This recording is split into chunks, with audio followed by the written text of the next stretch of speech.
Subtract the smallest whole number from the smallest natural number. अच्छा, smallest whole number कौन सा है, यहाँ पे हम राइट कर देते हैं स्मॉलेस्ट होल नंबर, वो होगा 0। ठीक है, इसी तरह फिर उन्होंने कहा है स्मॉलेस्ट नेचुरल नंबर, तो यहाँ पे वो राइट कर देते हैं smallest natural number. Smallest natural number क्या होता है 1। अब इन दोनों का क्या फाइंड करना है, हमने डिफरेंस फाइंड करना है, यानी इनको सब्ट्रैक्ट करना है।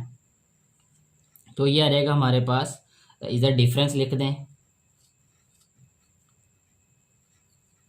डिफरेंस आ रहेगा 1 माइनस 0। 1 में से 0 माइनस किया तो आंसर क्या आ रहेगा 1। यही आंसर है इस क्वेश्चन का। तो इस तरीके से हमारा क्वेश्चन सॉल्व हो जाता है।